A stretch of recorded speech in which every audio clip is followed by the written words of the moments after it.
અગાઉ પણ દીકરીના સરઘસ નીકળ્યાના આંસુ હજી સુકાયા નથી, ત્યાં તો બીજી ઘટના ઘટી ગોપાલ ઇટાલિયા. અમરેલીની 24 વર્ષીય યુવતી પર જીવલેણ હુમલાના મામલે વિસાવદરના ધારાસભ્ય ગોપાલ ઇટાલિયા અમરેલી પહોંચ્યા હતા. અમરેલીની સિવિલ હોસ્પિટલ ખાતે પીડિતા યુવતીને ગોપાલ ઇટાલિયાએ મળી ઈજાગ્રસ્ત યુવતીના ખબર અંતર પૂછીને હુમલાખોરો અંગે વિગતો જાણી હતી. બાદમાં ગોપાલ ઇટાલિયાએ જણાવ્યું હતું કે અમરેલીમાં અવારનવાર દીકરીઓ પર ઘાતકી અને સમાજમાં ન સ્વીકારી શકાય તેવી ઘટનાઓ બની રહી છે. અગાઉ પણ દીકરીના સરઘસની ક્રૂર ઘટના બની, એના આંસુ હજી સુકાયા નથી, ત્યાં બીજી ઘટના ઘટી. અમરેલીની બજારમાં 4 લુખ્ખા લફંગાઓએ નિર્દોષ દીકરીને મારી નાખવાના ઈરાદે છરા માર્યા. હાથમાં, પગમાં, ગળે મારી નાખવાના ઈરાદે મારી નાખવાની કોશિશ કરી. આવા અસામાજિક તત્વો, માથાભારે શખ્સો, બુટલેગર લોકોની હિંમત કેમ આવી? પોલીસ તંત્ર કોઈ ગુનેગારનું કાંઈ કરી શકતું નથી. હેતલ ભાડને મળ્યો ગરીબ પરિવાર છે, માનસિક આઘાત લાગ્યો. દીકરીને પરેશાન કરવા આવી ઘટના ઘટે તે નિંદનીય છે. આવા લફંગાઓના મોઢા બતાવવા જોઈએ કે કાળા કામના કરનારા કોણ છે. પણ અહીંના રાજકારણીઓ અને પોલીસ જાણે જમાઈ હોય તે મોઢા સંતાડ્યા. મોઢા એટલા માટે સંતાડે છે કે નેતાઓ સાથેના ફોટા વાયરલ થાય તો ખબર પડે કે પોલીસ કાળા કપડા પાછળ છુપાવે છે. કાળા કામ કરનારને કાળા કપડા પહેરાવી જ્યાં એટલે કોઈને ખ્યાલ ના આવે. નેતાઓ અને પોલીસ આવા તત્વોને છાવરે એટલે લફંગાઓની હિંમત વધવાની છે. દીકરીઓના સરઘસ નીકળ્યું પણ આવા લફંગાઓને તો સાચવવામાં આવેસી છે. આવા તત્વોને ઉઘાડા પાડવાની જવાબદારી પોલીસની છે, નેતાઓની છે. આવા કાળા કામ કરનારાઓને છાવરવાના પરથી પડદો હટાવવો જોઈએ. અમરેલીની અંદર અવારનવાર દીકરીઓને લઈને ક્રૂર, ઘાતકી અને સમાજમાં ક્યારેય સ્વીકારી ન શકાય એવી ઘટનાઓ બની રહી છે. અગાઉ પણ અમરેલીમાં એક નિર્દોષ દીકરીના સરઘસની ક્રૂર ઘટના બની. એના આંસુ, એની પીડા હજુ ઓછી નથી થઈ, આંસુ સુકાયા નથી, ત્યાં નવી ઘટના બની. અમરેલીની બજારમાં 4 લુખ્ખા લફંગાઓએ એક નિર્દોષ દીકરીને મારી નાખવા માટે થઈ અને છરા માર્યા. હાથમાં, પગમાં, ગળે અનેક જગ્યાએ છરા મારી નાખવાની કોશિશ કરી. આવા અસામાજિક તત્વો, બુટલેગરો, આવા માથાભારે લોકોને હિંમત કેમ આવી છે? છાસવારે જોઈએ તો ગુજરાતભરમાં આવી ઘટનાઓ બને છે. આ માણસોના હાથમાં એટલી હિંમત કેમ આવી જાય છે કે કોઈને છરો મારી દેવા માટેની કોશિશ કરી લે છે? કારણ કે એ જોવે છે કે પોલીસ તંત્ર કોઈ ગુનેગારનું કશું જ કરી લેતું નથી. આજે મેં પીડિતા હેતલબેન ભાડ જે છે એમની મુલાકાત લીધી.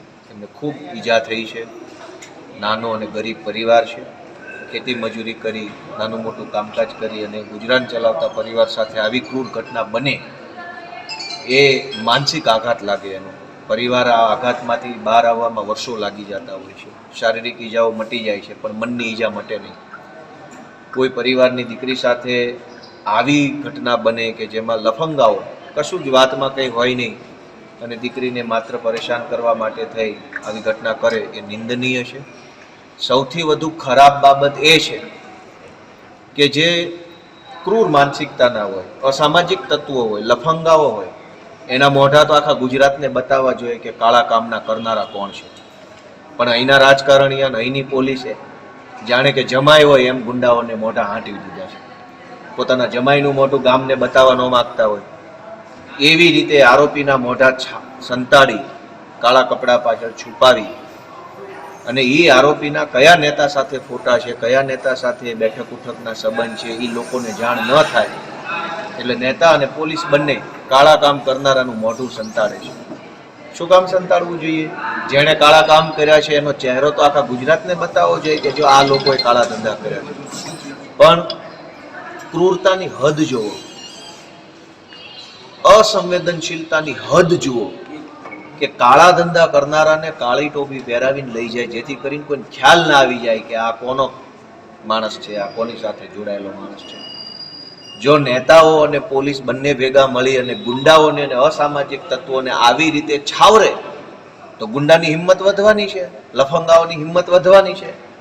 જે લોકોએ હજુ ક્રાઇમ નથી કર્યો, જે લોકો કોઈની બેન દીકરીની પાછળ ખરાબ નજર કરે છે પણ હજુ છરો નથી માર્યો, એવા લફંગાઓ પણ જોઈ રહ્યા છે કે આમને પોલીસ જમાઈની જેમ હાંચવે છે તો અમને હાંચવશે. એટલે એ ક્રિમિનલોની, એ અસામાજિક તત્વોની હિંમત વધવાની છે. આવા ક્રિમિનલો દીકરીનું સરઘસ નીકળ્યું, પણ આવા લફંગાઓને તો હાંચવવામાં આવે છે. તો સમાજ જોઈ રહ્યો છે કે એક નિર્દોષ દીકરીનું આજ અમરેલીની બજારમાં સરઘસ નીકળ્યું, પણ આ લફંગાઓને કેમ મોઢું હંતાડવામાં આવે છે? કોના કહેવાથી મોઢા હંતાડો છો? કાળા કામ કર્યા છે, બતાવો મોઢું કે કોણે કાળા કામ કર્યા છે. એટલે મારી એટલી વિનંતી છે કે કાળા કામ કરનારાઓને, અસામાજિક તત્વોને, લફંગાઓને આવી રીતે છાવરવાની કોશિશ નેતા કે પોલીસે કરવી જોઈએ નહીં. આવા લોકોને ઉઘાડા પાડવાની જવાબદારી તો પોલીસની છે, નેતાની છે. સમાજને પણ અમે વિનંતી કરીએ છીએ કે આવા ધંધા કરનારા કોઈ વ્યક્તિઓ હોય તો એની વહેલી તકે જાણ આગેવાનોને, પોલીસને, કે જ્યાં તમારે સમાજના વડીલો એને વહેલી તકે કરવી જોઈએ. કેમ કે ઘણીવાર મોડી જાણ થાય ત્યાં સુધીમાં તો લફંગાઓ ખૂબ આગળ વધી ચૂક્યા હોય છે. શરૂઆતમાં સમાજ કે કુટુંબ સહન કરે કે અમારે કોઈ નથી કેવું, ત્યાં સુધીમાં તો પેલા લફંગાઓની હિંમત ખૂબ વધી ગઈ હોય છે. આ ઘટનામાં પણ એવું થયું. 10 દિવસ સુધી દીકરીને પરેશાન કરવામાં આવી.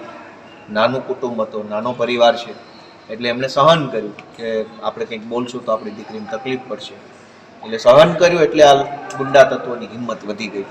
એટલે મારી બધાને વિનંતી છે કે દીકરીઓ સાથે, પરિવાર સાથે કંઈ પણ આવું બનતું હોય તો બિલકુલ સહન કરવાના બદલે તમે જેને કહી શકો, પોલીસને કહી શકો તો પોલીસ, આગેવાનને કહી શકો તો આગેવાન, તમારી સોસાયટી કે તમારી જ્ઞાતિમાં કોઈ નેતા ટાઈપનો માણસ હોય તો એને કહી દેવું જોઈએ, જેથી કરીને એક રસ્તો નીકળવાની શરૂઆત થાય.